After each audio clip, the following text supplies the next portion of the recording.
Bonjour à toutes et à tous, bienvenue, c'est Smart Impact, l'émission de la transformation environnementale et sociétale de notre économie. Et voici le sommaire, c'est Gilles Dasbonnel, le président de la Fondation pour la Nature et l'Homme, qui sera l'invité du grand entretien. Tout à l'heure, on verra comment mobiliser les citoyens, comment sortir de l'antagonisme avec les climato-sceptiques. Mais d'abord, je reçois Florian Benoît, le fondateur de Cosmeticare et Cosmetiboat, qui propose un lavage à la fois économique et écologique des voitures et des bateaux de plaisance. Dans notre débat, on parlera de l'expansion du vélo pour les trajets du quotidien, mais aussi pour partir en vacances. 10% des Français utilisent déjà leur vélo tous les jours.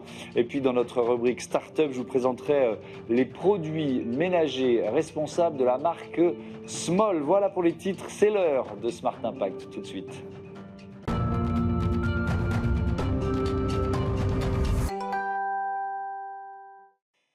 L'invité de ce Smart Impact, c'est Florian Benoît. Bonjour, bienvenue. Bonjour, vous êtes merci. le fondateur dirigeant de Cosmeticare et Cosmetiboat.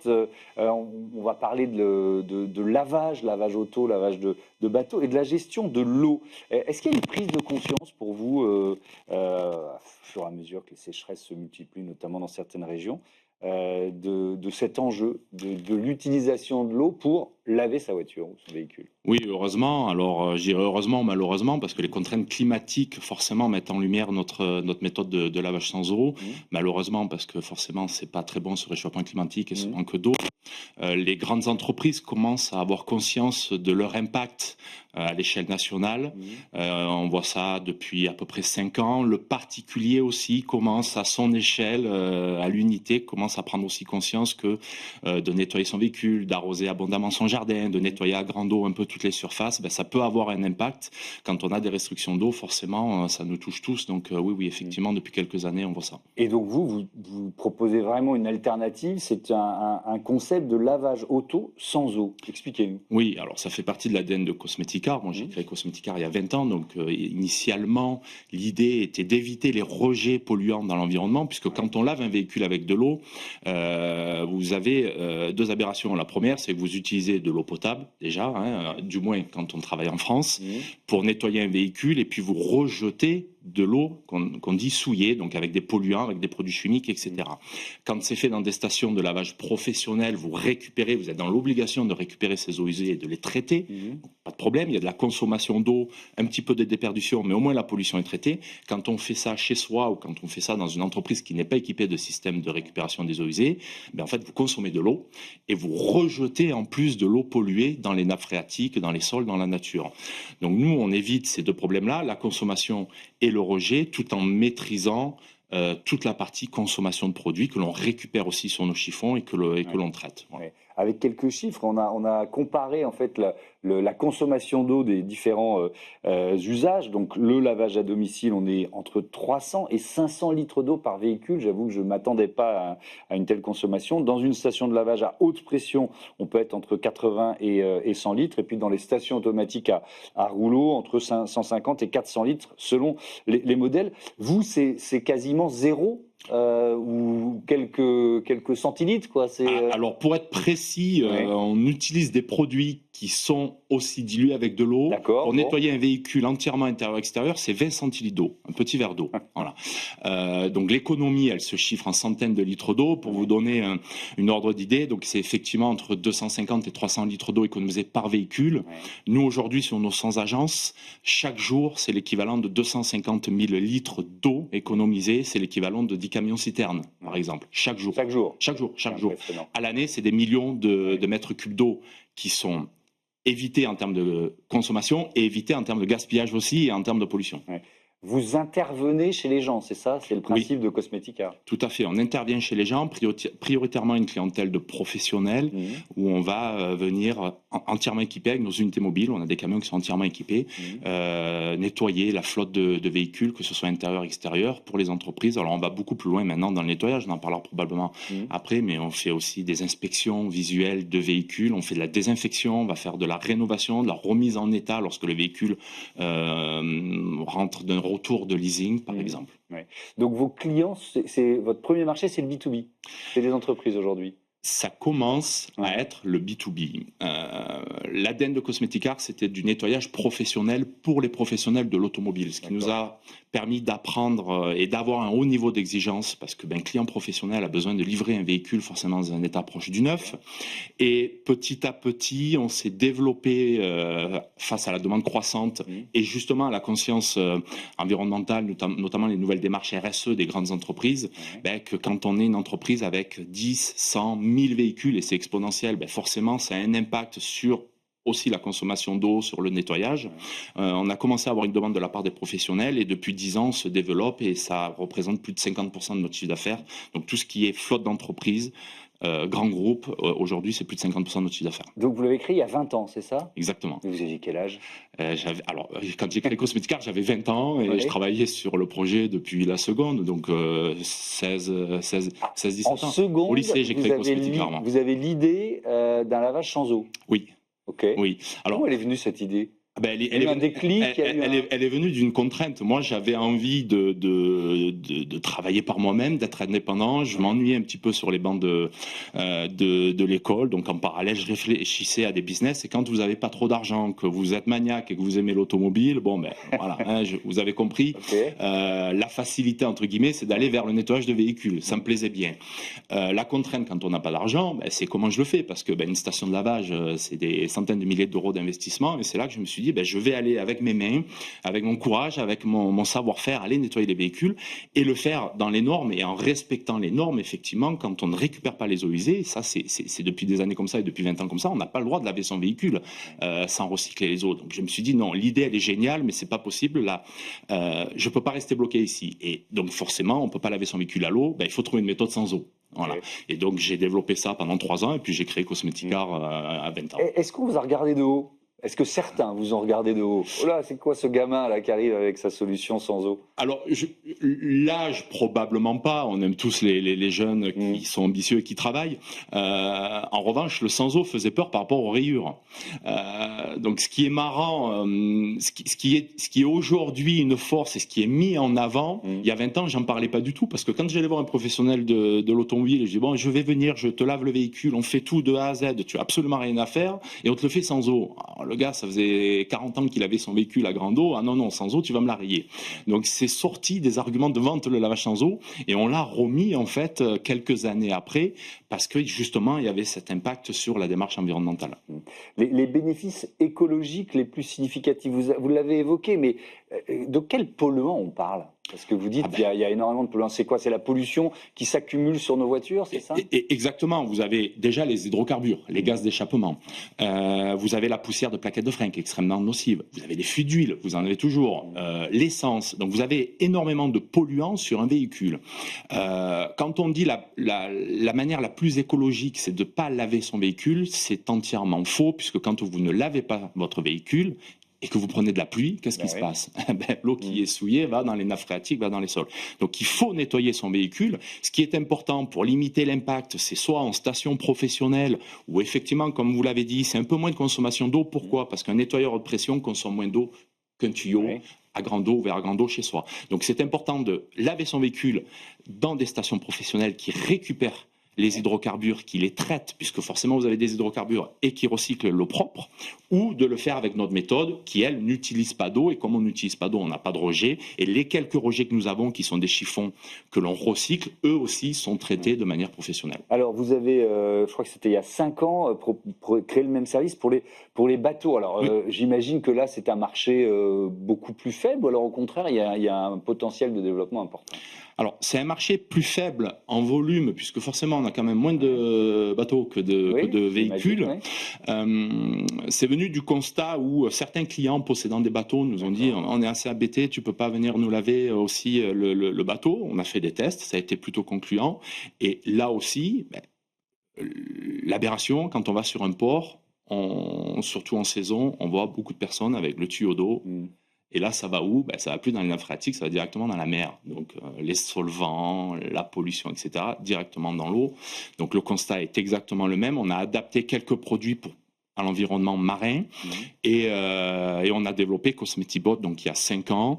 C'est cette agence en France comparé aux 100 agences Cosmetica, donc ça reste effectivement un marché de niche, mais on y croit beaucoup, et puis surtout lié aux restrictions d'eau. Vous avez depuis 3 ans certains ports qui coupent, qui interdisent l'usage de l'eau pour les plaisanciers. Donc là, nous, on peut continuer à faire nos interventions. Ouais. Alors, vous l'avez dit, vous avez une centaine d'agences de cosmétiques car c'est un système de franchise, c'est ça?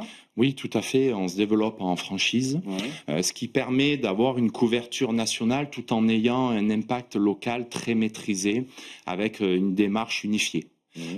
Tous nos franchisés sont formés, utilisent nos produits que l'on fabrique nous-mêmes, ça c'est une particularité. Donc on maîtrise la fabrication et la distribution de nos produits de lavage sans eau. Donc pour nos clients qui font appel à nous sur des marchés au niveau national, la qualité, la prestation, le service, l'utilisation du système de réservation, de reporting de véhicules est le même.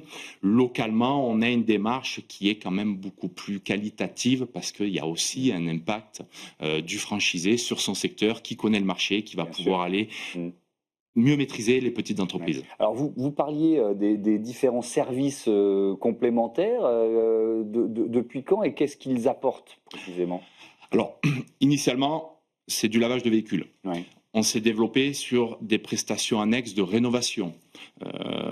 Shampoing intérieur, désinfection intérieure. Alors ça, bien sûr, post ou pendant Covid, ça a été aussi mis en avant. On fait de la rénovation de carrosserie, de la rénovation d'optiques de phare, des traitements des surfaces, protection des surfaces. Et depuis 5 ans, on a développé un outil interne d'inspection de véhicules, essentiellement pour nos clients entreprises, où lorsqu'on va faire une intervention, quand on lave un véhicule, humainement, puisque nous, ce sont des personnes qui vont laver le véhicule, on l'inspecte, le véhicule, on le regarde dans le moindre détail, on va regarder la moindre rayure, la moindre coup, la moindre usure anormale, et donc on va remonter tout ça sur un logiciel interne que l'on met à disposition de nos clients, et ça va permettre aux gestionnaires de flotte de pouvoir avoir un suivi en temps réel de leur véhicule et de l'état de leur véhicule. Donc ça, c'est un service annexe qui fonctionne très bien auprès des grandes entreprises. Merci beaucoup, Florian Benoît, et à bientôt sur Be Smart for Change. On passe à notre débat, le vélo qui conquiert de nouveaux marchés.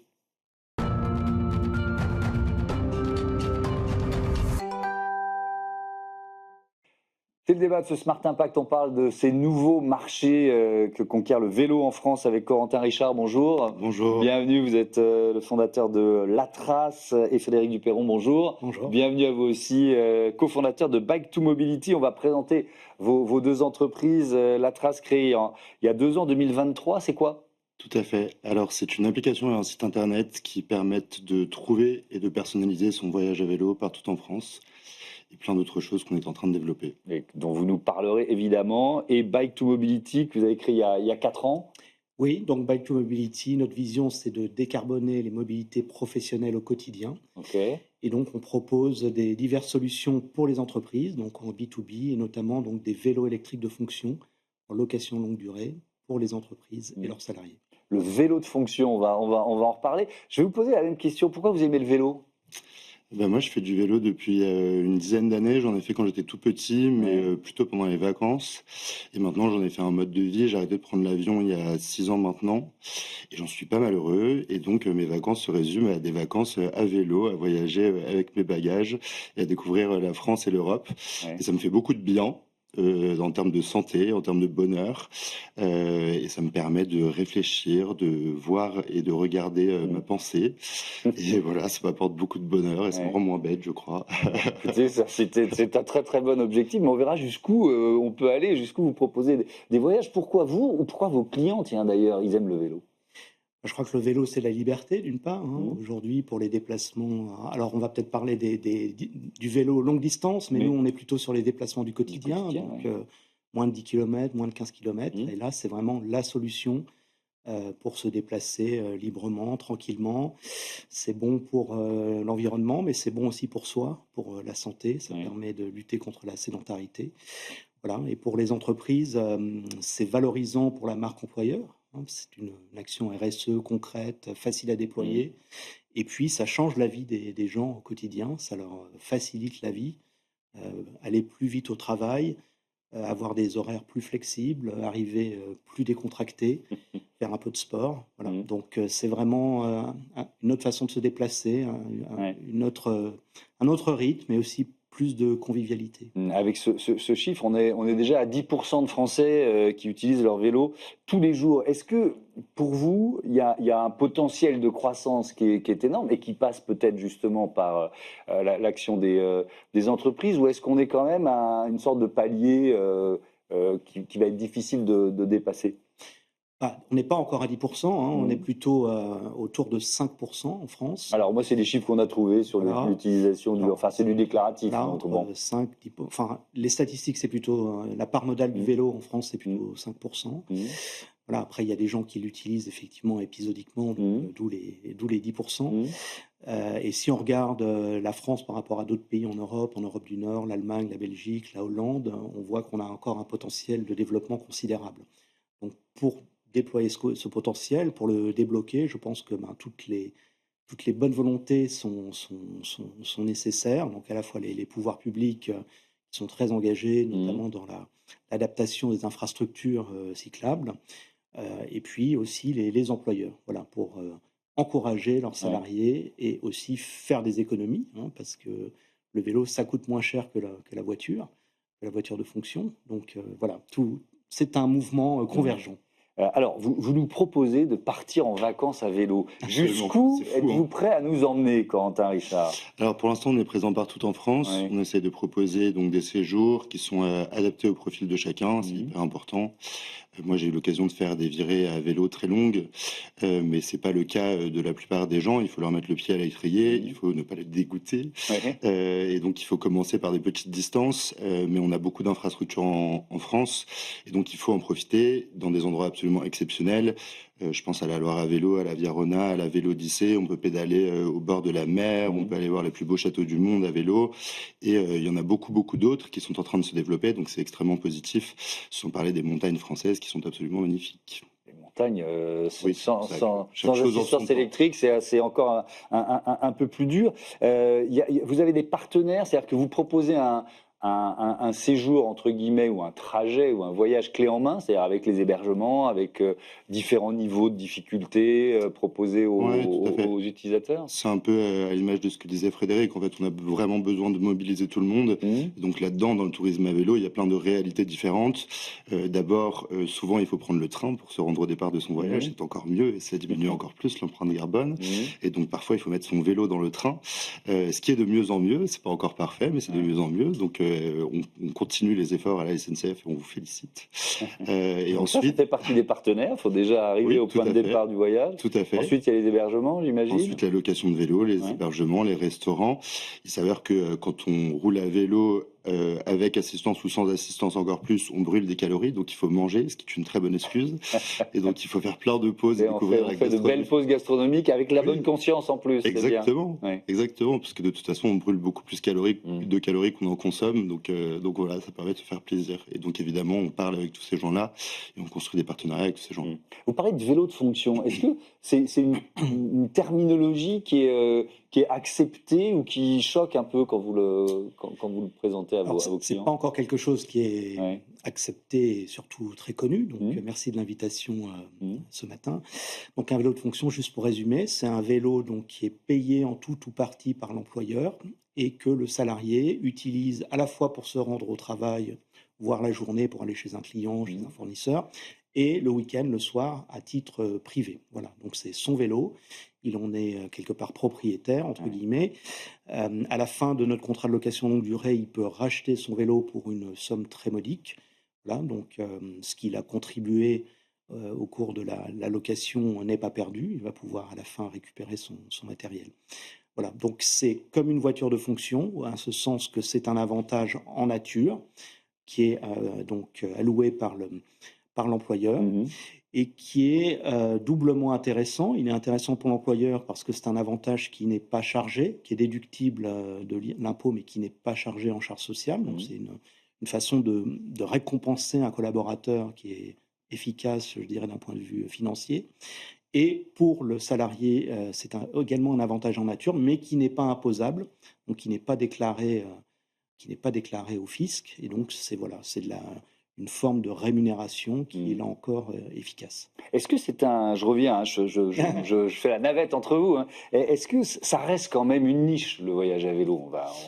Oui, bah de moins en lucide. moins, de moins en De moins. moins en moins. Et d'ailleurs, comme le vélo taf, bon, il y a 10 ans, j'ai commencé à vélo à taffer à Paris. Il y avait très peu de gens, c'était la jungle, honnêtement, c'était extrêmement dangereux. Il y a eu des évolutions énormes et aujourd'hui, on se sent en sécurité. Et de la même manière, le voyage à vélo, on me regardait comme un hippie il y a quelques années. Aujourd'hui, j'ai beaucoup de gens, la communauté grandit, de plus en plus de gens posent des questions, se lancent à l'aventure. Mais c'est quand même des touristes engagés. Pour faire cette démarche, ou alors maintenant il y a des gens qui simplement sont curieux, se disent tiens on va faire différemment. Alors il y a les deux. Nous on essaie de pas insister nécessairement sur l'argument écologique. Bien sûr c'est quelque chose qui me touche et c'est la raison principale pour laquelle j'ai lancé cette activité. Pour autant il y a plein de gens qui ne sont pas nécessairement engagés, activistes ou même sensibles au sujet et qui aiment faire du vélo et ça c'est une très bonne nouvelle. Donc on veut parler au plus de monde possible. Il y a aujourd'hui 22 millions de Français qui font du vélo pendant leurs vacances, c'est un tiers des Français. Et bien on a besoin de vous et on a besoin que vous soyez encore plus. Quels freins vous rencontrez ou quelles réticences s'expriment? Alors il y a plein de choses. Je pense que on se met beaucoup de freins psychologiques. Donc on se dit qu'on n'est pas capable, on se dit que c'est réservé à des gens extrêmement sportifs, ce qui n'est pas le cas. L'arrivée du vélo électrique et sa démocratisation aide beaucoup. Et donc aujourd'hui on a des gens qui sont des débutants, pas nécessairement sportifs, des seniors aussi qui sont capables de voyager à vélo. J'étais dans les Pyrénées cet été pour le département Hautes-Pyrénées qui organise un événement qui s'appelle Cycle and Trip où on gravit les plus grands cols du Tour de France dans les Pyrénées avec tout plein de gens et il y avait des gens qui avaient 70 ans dont certains étaient en vélo musculaire, alors là sans commentaire et félicitations, et dont la majorité était à vélo électrique et ça fait super plaisir et donc ça donne beaucoup d'espoir. Alors vous avez commencé à parler de sécurité mais je voudrais qu'on y consacre un petit peu de temps parce que ça fait partie des services que vous proposez avec un partenariat, je crois que c'est avec Repair and Run, donc dans les services que vous proposez, il y a l'entretien, les contrôles de sécurité des vélos, c'est ça? Tout à fait. Donc le concept du vélo de fonction ou du vélo en location longue durée, hein, plus largement, c'est effectivement que c'est un package où vous bénéficiez du vélo, des accessoires, de son montage, de sa mise en service, et puis de son entretien régulier. Donc pour ça, comme disait Corentin, on fait travailler aussi beaucoup de monde localement dans toute la France. On s'appuie sur des partenaires, dont Repair and Run, qui est une franchise d'ateliers de réparation qui est présente dans pas mal de grandes villes en France maintenant, qui est un partenaire privilégié pour nous. Et puis également un forfait qui inclut donc l'assurance contre le vol et la casse, puisque malheureusement le vol, c'est aussi un petit peu un des freins, une des craintes qu'on peut avoir. Et donc c'est important qu'on rassure les gens que si leur vélo est volé, ce qui peut arriver malheureusement, on leur remplace, moyennant une franchise qui est peu onéreuse. Voilà. Donc oui, aujourd'hui, je voudrais revenir à ce qu'a dit Corentin. Je pense que la pratique du vélo, c'est un cercle vertueux, c'est-à-dire que plus il y a de gens qui s'y convertissent et plus ça rassure ceux qui peuvent être peut-être un peu réticents à basculer. C'est vrai qu'il y a des freins psychologiques, et je pense que le plus gros frein, à mon sens, c'est la sécurité sur la route. Il y a des gens pour qui faire du vélo, c'est pas naturel. Il y en a pour qui, on fait du vélo toute notre vie. Moi, je sais que j'adore ça. Bon, il y a des gens, c'est moins naturel. Ils sont encore attachés à leur voiture, à la protection qu'offre une voiture. Voilà. Donc, l'aspect sécurité, c'est un frein. Le fait que de plus en plus de gens basculent, ça convainc de plus en plus. Le vélo électrique, c'est vraiment un game changer, au sens que les gens qui ne sont pas des fanas du vélo, c'est quelque chose qui va les aider à basculer. Là aussi, la sécurité est importante. Avec un vélo électrique, on s'insère plus facilement dans la circulation, on a plus de reprises, on est moins vulnérable sur la route. On a généralement un feu avant, un feu arrière qui fonctionne la nuit. Voilà, donc tout ça change les choses. Et progressivement, ça devient quelque chose qui fait partie du quotidien. Avec justement cette question de la sécurité ou de la cohabitation, en fait, parce que c'est aussi cette question-là qui se pose beaucoup avec des usages en ville, mais pas seulement. Là, si on parle de vacances, cette cohabitation, vous la voyez s'améliorer Ouais, tout à alors fait. que ça peut Alors, sembler contre-intuitif. Il y a de plus en plus de vélos, de trottinettes, et on rajoute les voitures, les piétons, les taxis en ville, etc. La cohabitation, elle se passe comment pour vous? ouais, je pense qu'il y a vraiment deux réalités. Il y a les grandes agglomérations Ouais. et ensuite les grands axes à vélo, donc les axes long cours, de nouveau les grandes véloroutes de France. En ville, il y a plein de problématiques, je laisserai Frédéric développer. Quand on est sur une véloroute, on voit beaucoup moins de trottinettes. On est souvent sur des voies en propre. Donc sur la Loire à vélo, on est au bord de la Loire, Ouais, c'est plus au magnifique, bord de hein. la Je l'ai Loire que fait, les c'est sublime, voitures, hein. et on n'est pas dérangé, donc c'est extrêmement agréable. Là, il y a très peu de risques, et donc c'est extrêmement agréable. On a aussi beaucoup de voies partagées qui se développent, et donc ça c'est important parce qu'en termes de coût, ça coûte évidemment beaucoup moins cher de dessiner une ligne blanche que de faire une voie en propre. Après, c'est aussi moins sécurisant, mais ça aide les cyclistes à avoir un espace bien déterminé où ils peuvent se sentir en sécurité. Merci beaucoup à tous les deux et à bientôt sur Bismart for Change. C'est l'heure du grand entretien de ce Smart Impact avec le président de la Fondation pour la Nature et l'Homme.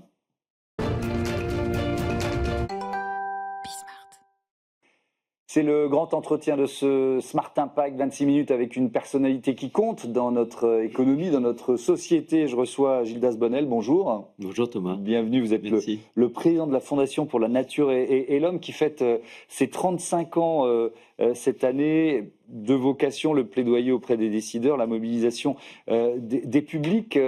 Avec un peu de recul, qu'est-ce qui a profondément changé en 35 ans pour vous? Oh là là. Pas grand-chose. Moi, je suis arrivé il y a 2 ans et demi à la présidence de la Fondation. Donc, je parlerai plus facilement de ces 2 ans passés à la gouvernance. Ce qui a changé, en fait, dans le fond, pas grand-chose. Le contexte a changé. Le contexte a changé parce que, je ne vais pas vous raconter ici, vous connaissez par cœur le backlash écologique qu'on est tous en train de vivre, on y reviendra certainement. On va l'évoquer, Mais il y a 35 ans, en 1990, à la création de la Fondation, on ne parle pas d'écologie en fait. C'est vraiment pas un sujet d'actualité, c'est pas du tout dans les études d'opinion. On vient de loin. Et c'est déjà la vision. J'ai retrouvé un claim que j'aime beaucoup de l'époque qui dit pas de nature, pas de futur. C'est hyper intéressant. On est toujours sur ce sujet-là. Comment est-ce qu'on fait pour imaginer un quotidien en bonne santé, en sécurité, dans lequel on a bonheur à imaginer la vie de nos enfants et de nos petits-enfants sans la nature. Le contexte est différent, mais le sujet est le même. Fondation, c'est qui a changé de nom, hein. Fondation Ushuaïa, Fondation Nicolas Hulot, puis Fondation pour la Nature et qui a toujours été l'Homme. Statutairement pour la Nature et l'Homme. Fondation Nicolas Hulot. Alors tiens, on va parler justement de ce combat, parce que moi je pense que c'est un combat culturel qu'on est en train de mener, et je vais m'appuyer sur une citation. Vous dites, à la Fondation, nous n'avons pas d'opinion. C'est la science et elle seule qui guide nos travaux. J'entends cet argument. Vous dites on est apartisan. Sauf que c'est plus possible. Parce que le simple fait de dire ce que vous dites, on se base sur la science et voilà la réalité et voilà pourquoi il faut changer de modèle économique, ça vous met dans le combat politique d'une certaine façon. Oui, c'est politique. C'est un combat politique, c'est un combat citoyen, mais hors des partis politiques. C'est-à-dire qu'aujourd'hui, c'est une démarche citoyenne que de dire qu'il y a des fous furieux qui remettent en question la réalité scientifique. Il y a quand même des gens qui disent que la Terre est plate, quoi. Et ils sont extrêmement nombreux. On a aujourd'hui une manipulation de l'opinion. On a quand même un chef d'État d'une grande puissance qui dit que le climat, le dérèglement, c'est une arnaque. C'est la plus grande arnaque du siècle. C'est fantastique. Il le dit pas n'importe où. C'est fantastique. Donald Trump le dit devant les Nations Unies à l'Assemblée générale de l'ONU. Donc on a face à ce mur de malintention, on a une obligation d'engagement, qui est un engagement citoyen et politique. Moi, j'ai l'impression que la démarche, elle est très engagée, au contraire, mais on aime bien dire qu'on est apartisan parce que on souhaite travailler avec tout le monde. Voilà. Et moi, j'aime bien dire qu'on est une ONG qui ne crie pas. Et qu'on travaille à la recherche de consensus en permanence parce qu'on n'a pas de solution. Et je vais revenir sur la science, si vous voulez. Oui, on reparlera de la science, mais une ONG qui ne crie pas, est-ce que c'est encore possible? Il y a un moment où quand les autres crient, on ne peut pas être mezzo voce, quoi. Parfois, c'est pas mezzo voce. Parfois, moi, je suis un ancien prof.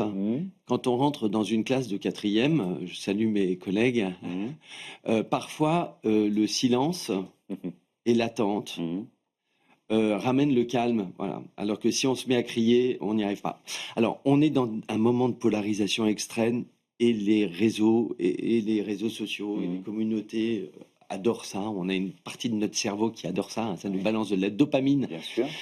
Quand on est énervé, mais notre intention, c'est pas ça. C'est justement de prendre le temps et de trouver le bon contexte. Ça, c'est de la communication. Le bon contexte, le bon cadre pour avoir le temps de déplier des arguments, d'analyser des faits, de partager. Les gens, ils ont besoin de savoir. Bien sûr. Ils ont envie de savoir. Il y a plein d'études sur la consommation. Je pense à l'étude Greenflex ADEME que moi je suis depuis 15 ans, où à chaque fois, les Français, ils disent « Moi, je voudrais consommer mieux, je voudrais vivre mieux, mais comment je fais ? J'ai besoin d'avoir des indicateurs. Donc, moi, je fais pas ça le doigt mouillé, j'ai besoin de faits. Et on en revient à la science. Voilà, exactement, on en revient à la dont science. vous parliez, les scientifiques qui nous alertent depuis des décennies, depuis les années 70. Voilà, j'allais dire au moins 5 décennies, Ouais.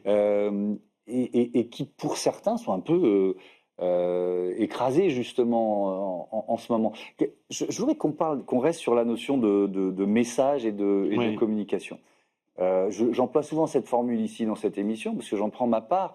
Qu'est-ce qu'on a raté collectivement dans le message pour qu'aujourd'hui on soit dans cet antagonisme, qu'il y ait des climato-sceptiques qui aient remporté des élections aux États-Unis, mais pas seulement en Europe. Il suffit de regarder les résultats des dernières élections européennes qui n'ont pas été bons pour les messages environnementaux.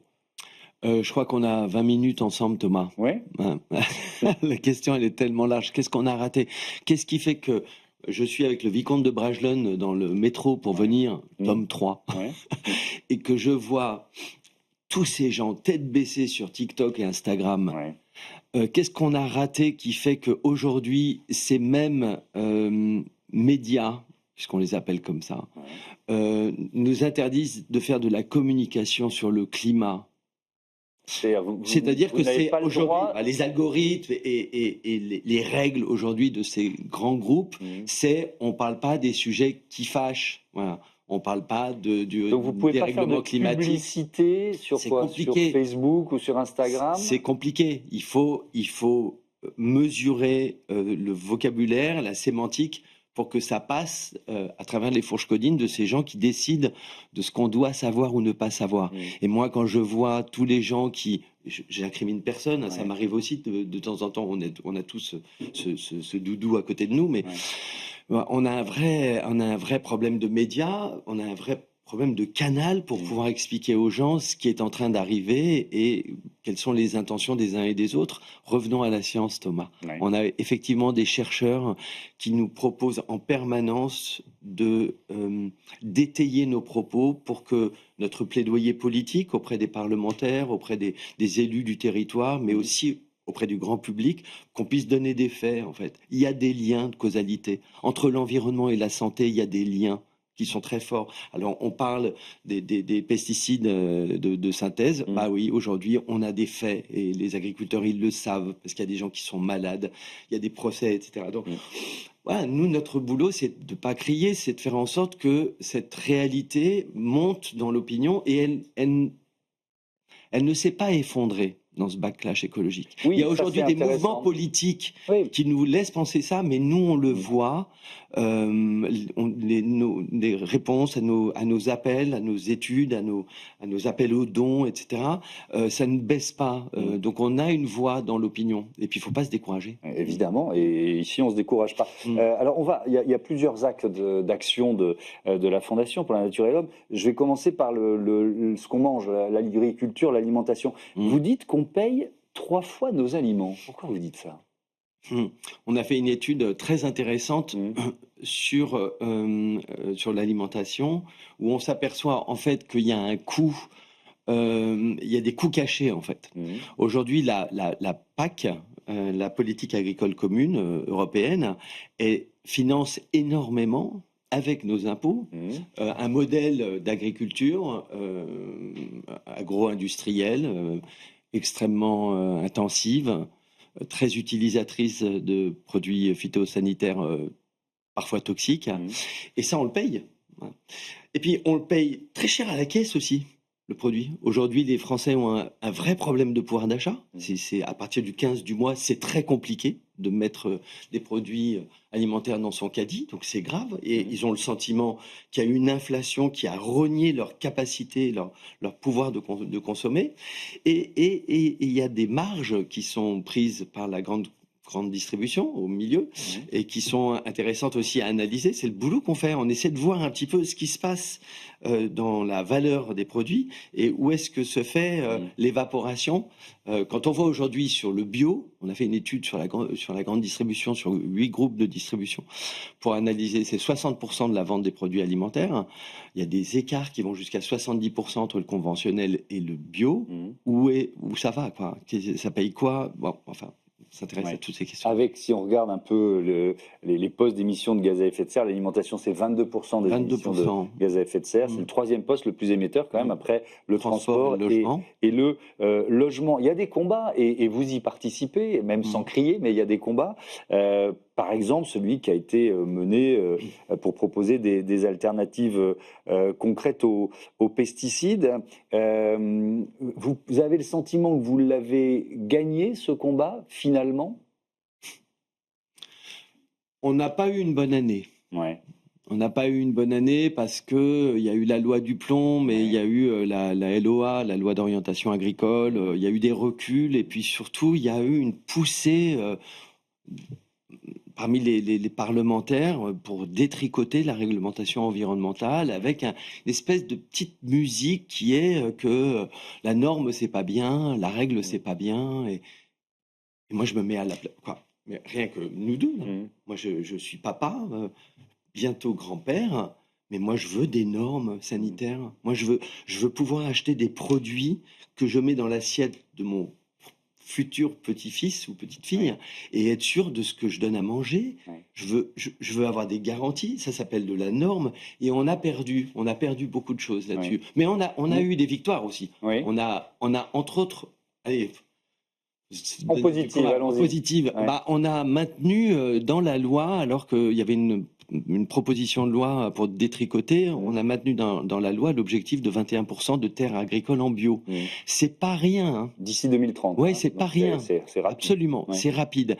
Et donc, bon, mais voilà, cette année 2025 a été de courtes victoires, et à chaque fois, il faut s'en féliciter et il faut tenir. Oui, effectivement, avec un autre grand sujet qui est la biodiversité. On peut peut-être, puisqu'on est aussi là pour faire de la pédagogie, rappeler pourquoi le sol, c'est une évidence, mais il faut le rappeler, je pense, pourquoi le sol est central pour notre équilibre, pour notre santé, enfin voilà, pour c'est ce nid de biodiversité qui malheureusement, alors on revient à l'agriculture, est parfois de plus en plus pauvre en vie justement. Et il y a une vie foisonnante sous nos pieds. Il y a un autre univers. C'est ça. C'est incroyable. Gaspard Koenig, qui est administrateur de la fondation, si vous n'avez pas lu Humus, c'est un chouette bouquin pour découvrir ce sujet-là, le sujet des vers de terre. Et en fait, la surexploitation et l'usage intempestif, on va dire, des produits phytosanitaires ont dégradé le vivant dans les sols. Et ça donne des sols qui absorbent moins bien l'eau, et donc les impacts sur les inondations au moment des effets du dérèglement climatique. Donc on a un lien direct entre ce que vivent les citoyens dans ces territoires et ces sols qui sont de plus en plus qui sont de plus en plus arides, secs, qui absorbent moins bien l'eau, qui nécessitent pour pouvoir produire d'être boostés en engrais nitratés, émissions carbone épouvantables, qui participent de cette même détérioration de la qualité des sols. Bref, on marche sur la tête. Alors qu'on a des solutions, on connaît les solutions aujourd'hui pour pouvoir faire ce qu'on appelle de l'agroécologie. Alors, il faut se méfier des mots, parce que tout le monde se dit l'écologie. Mais il y a des solutions, il y a des exploitations qui marchent très bien, il y a encore une fois, la science a documenté, a étayé tout ça. Et quand on parle de sol, il y a cet objectif de zéro artificialisation nette d'ici 2050. Là aussi, dans cette année écoulée, il y a eu un certain nombre de combats et de reculs, en tout cas sur le calendrier. là aussi, c'est assez étonnant parce que quand il y a des inondations, on explique que l'artificialisation a eu un effet direct sur l'ampleur de la catastrophe, le nombre de quartiers, de vies brisées à cause de ça. Et malgré tout, on a effectivement un certain nombre de parlementaires qui combattent ce zéro artificialisation parce qu'ils disent c'est un frein à la croissance, dans des communes c'est inapplicable, etc., etc. Comment concilier les deux? Alors nous, on essaye de travailler avec tout le monde. Ouais. Voilà.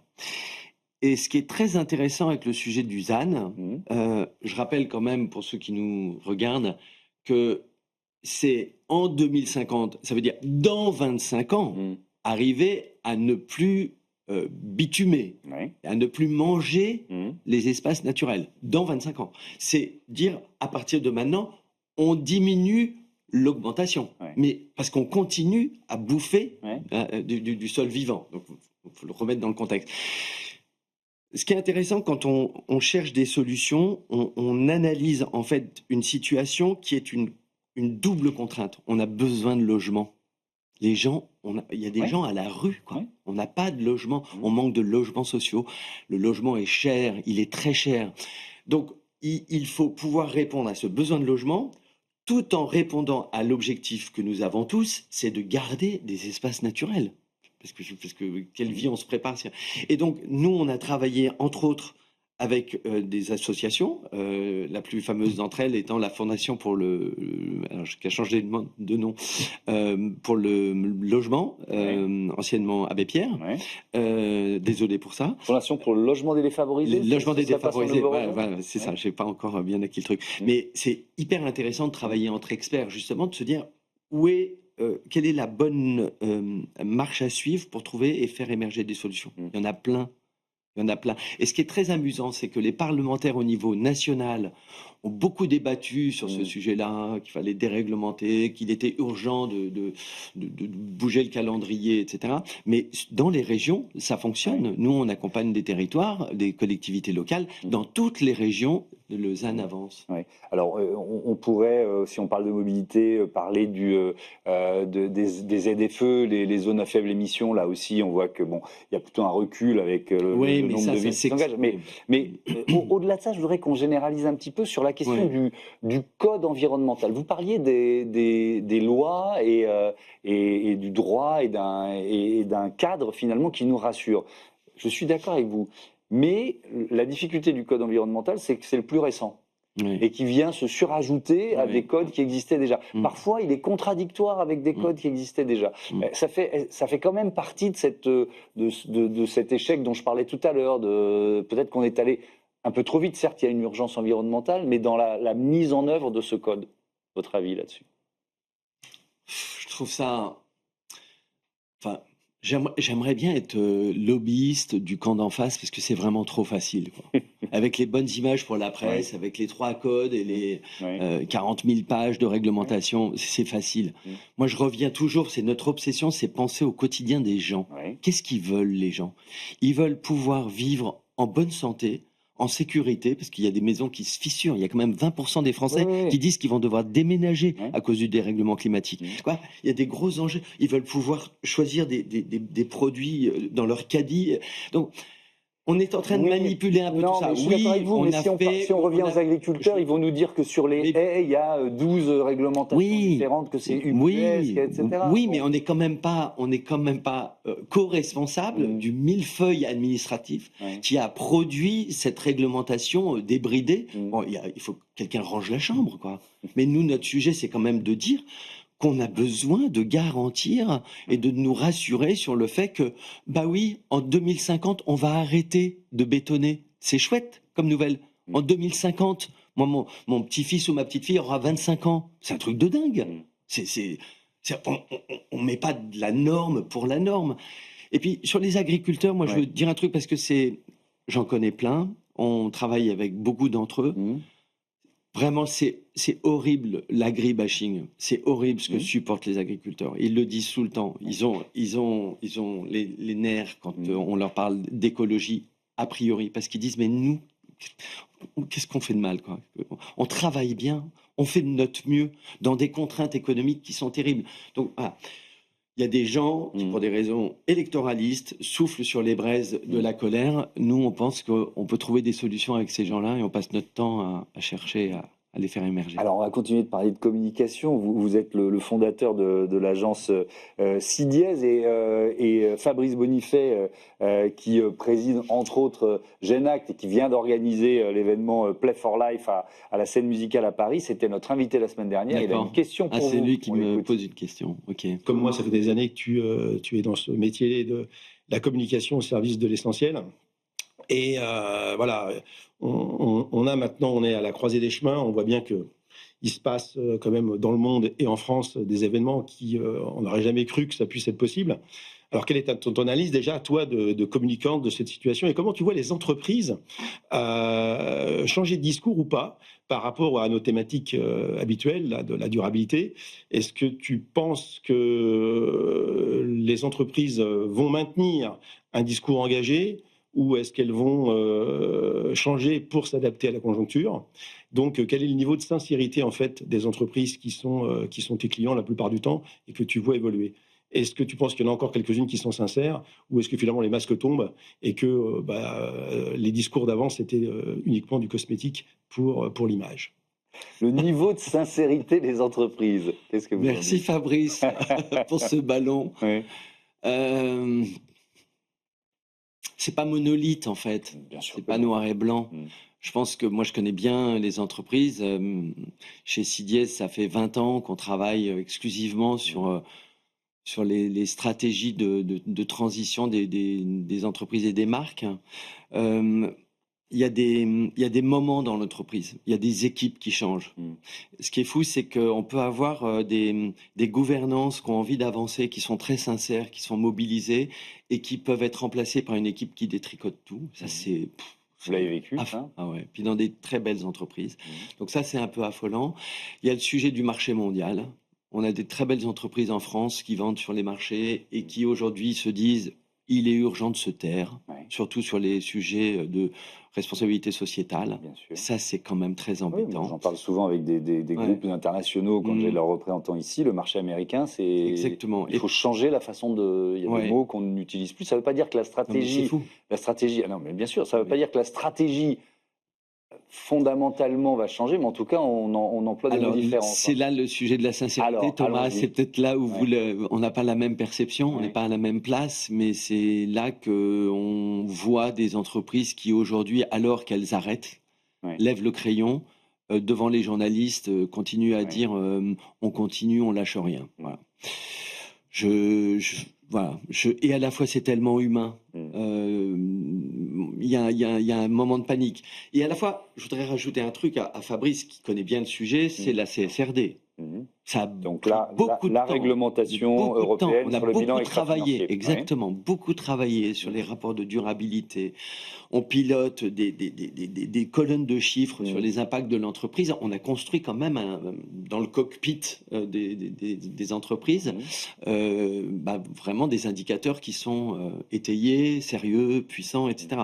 Donc ça ne s'est pas arrêté. Mais non, c'est ce que j'allais vous dire. Des entreprises on est outillés pour pouvoir piloter les impacts. Voilà, et des entreprises qui ont quand même amorcé ce virage, alors, plus ou moins vite, plus ou moins sincère et plus ou moins profond le virage. Mais enfin bon, si elles ont pris ce cap, elles vont pas forcément en changer. Non, et puis il y a un truc qui est évident, c'est que toutes les entreprises savent, je crois maintenant, qu'elles ne peuvent pas aller contre l'attente des collaborateurs.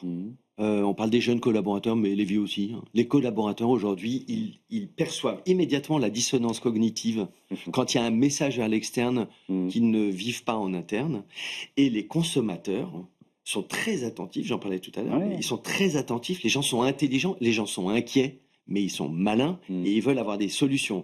Et quand il y a un décalage entre le propos d'une marque ou d'une entreprise et la réalité de son offre ou de son produit, ça va pas durer longtemps. En général, les téléspectateurs qui sont aussi des consommateurs s'en rendent compte.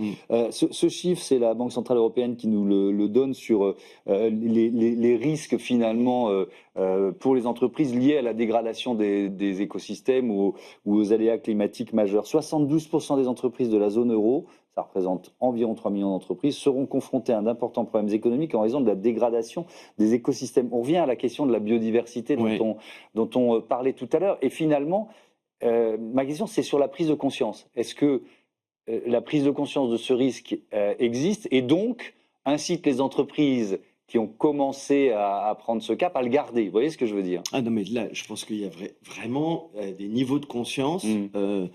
Il y a des grandes entreprises aujourd'hui qui savent parfaitement que leur chaîne de valeur est complètement connectée à la nature. Je pense à LVMH, par exemple. Quand vous faites des vins et spiritueux, quand vous faites du champagne ou du cognac, les sols, vous en préoccupez. C'est un patrimoine essentiel.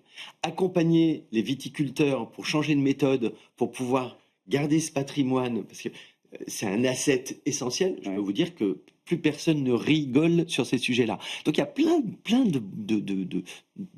dans l'agroalimentaire, on a tous ces sujets-là. Donc moi je pense que ça c'est acquis.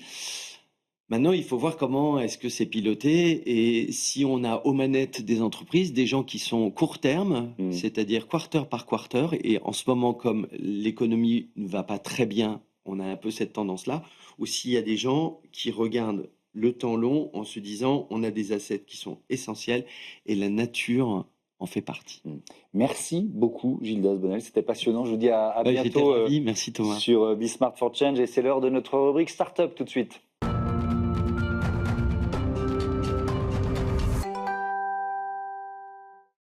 Smart Ideas, c'est notre rubrique consacrée aux startups éco-responsables. J'accueille Marie Aldebert, bonjour. Bonjour. Vous êtes chargée de communication de la marque Small qui est créée en 2018. Il faut raconter l'histoire, ça démarre aux États-Unis, au Royaume-Uni, c'est ça? Oui, c'est ça. En fait, c'était deux anciens d'Unilever qui, après des années dans l'industrie, se sont rendus compte qu'il y avait quand même beaucoup à améliorer au niveau des produits ménagers qui seraient meilleurs pour l'environnement. Et ils se sont aussi rendus compte qu'une grande partie des consommateurs au Royaume-Uni, en France ou ailleurs, voulaient vraiment faire des choix plus responsables, mais ils ne trouvaient pas forcément leur compte dans les supermarchés. Du coup, ils se sont lancés le défi de créer ces produits ménagers meilleurs pour l'environnement qu'eux-mêmes auraient voulu voir disponibles dans les rayons.